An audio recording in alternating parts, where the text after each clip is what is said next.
You know, when the word Islam pops up in mainstream media, it almost always comes attached to a very specific set of intense debates or, those flashy breaking news clips. But in today's explainer, we're going to do something different. We're going to look right past that 24/7 breaking news cycle and actually examine the foundational texts and the real history of this belief system.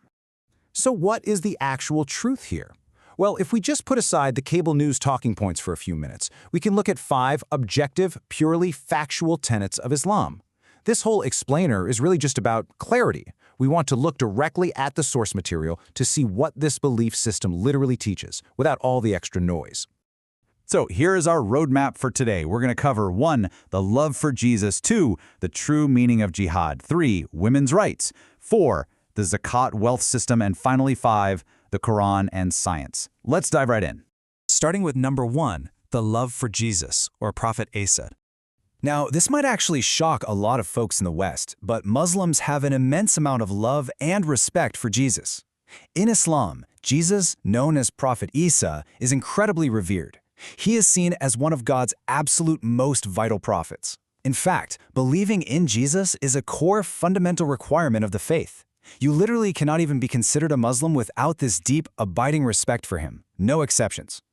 And it gets even more fascinating when you compare the textual histories. Take Jesus' mother, Mary, or Bibi Maryam in the Islamic tradition. Obviously, she is a massive, central figure in the Bible. But get this, she is actually mentioned by name more times in the Quran than in the entire Bible. She even has a whole chapter named exclusively after her. All right, moving on to number 2, the true meaning of jihad, which is all about the internal struggle.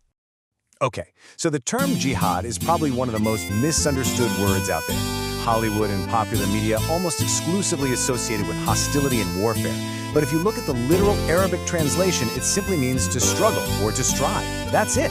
And within actual Islamic teachings, the absolute greatest jihad a person can undertake isn't on a battlefield. It's the internal, moral battle against oneself. It's that daily, exhausting effort to control your own anger, overcome your own greed, and just strive to be a better human being. Which brings us to number 3, a historical look at women's rights. If we look at the historical timeline, it paints a very different picture from what modern assumptions might lead you to believe. Think about this. 1,400 years ago, Islam granted women independent legal rights. We're talking the right to own their own property, run their own businesses, and even initiate divorce.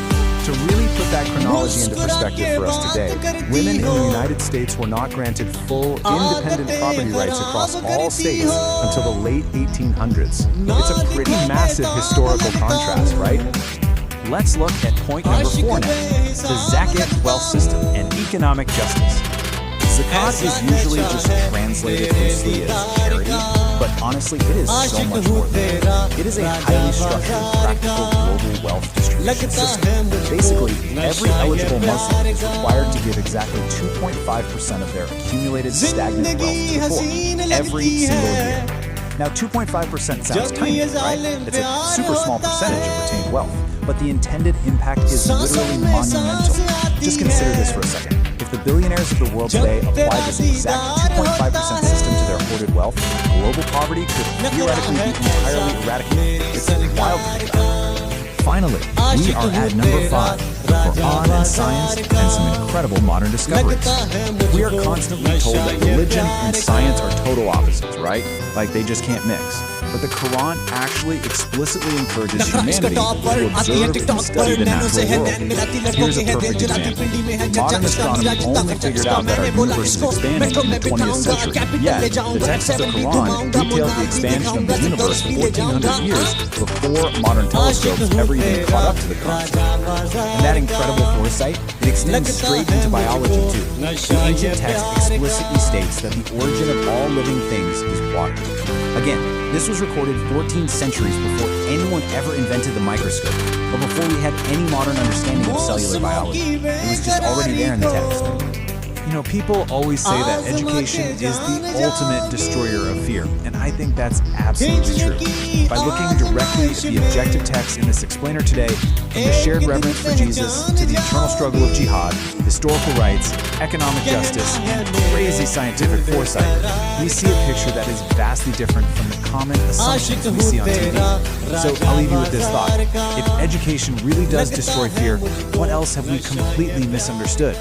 Thank you so much for exploring these facts with me today, and definitely keep that curiosity alive.